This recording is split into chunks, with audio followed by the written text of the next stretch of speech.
बहारू राती का जागल बुझात बहारू कहे में काहेला जात बहारू राती का जागल बुझात बहारू पूछिल तो जवाब दहे दा राती का सारा हिसाब दहे दा हमसे बताए तो बहुतिया बहुतिया ये भौजी पैसा बेतल भैया के संग रातिया ये भौजी पैसा बेतल भैया के संग रातिया।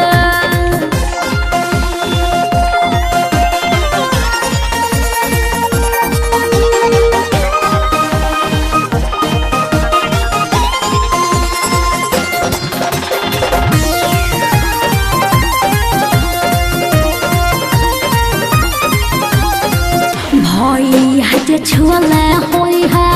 खूब सब कुछ आइल हबो भीतर भौजी खूब लजाइल हबो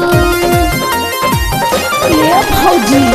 भैया के छुअले होई है खूब सब कुछ आइल हबो भीतर भौजी खूब लजाइल हबो ओहरा से पहले उ प्यार कितना घुंघटा उठा के दी तोरा कितना तोहरा से पहले उ प्यार कितना घुंघटा उठा के दीदार कितना अखिया में आई कनी दिया निह दिया ये भौजी पैसा बेतल भैया के संग हरतिया ये भौजी पैसा बेतल भैया के संग हरतिया।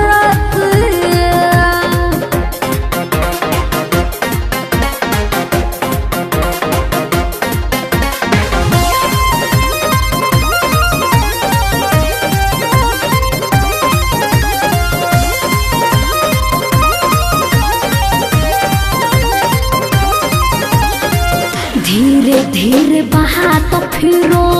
आगे बढ़ल होई देहिया में प्यार वाला नहसा चढ़ल होई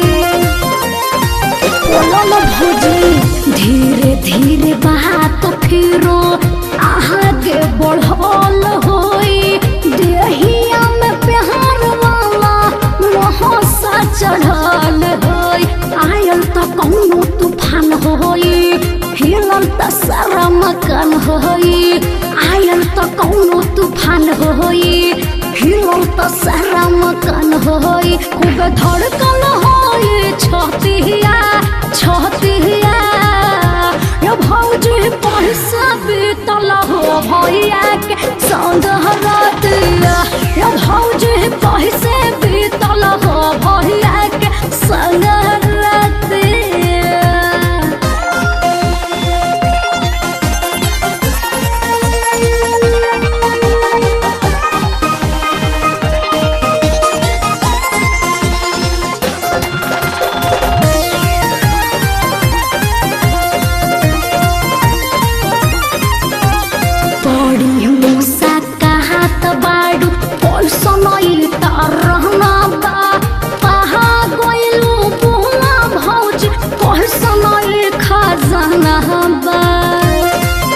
और बता दो ना बड़ी हूँ साकात बाडू पैसा नहीं तो रहना बा पहा गोयलू बुहला भौज पैसा नहीं खजाना बा आगे बताओ ना का भइल का पहलू तोहार ओरे कहा गइल आगे बताओ ना का भइल का पहलू तोहार ओरे कहा गइल कैसे फंसा जवानी में कहतिया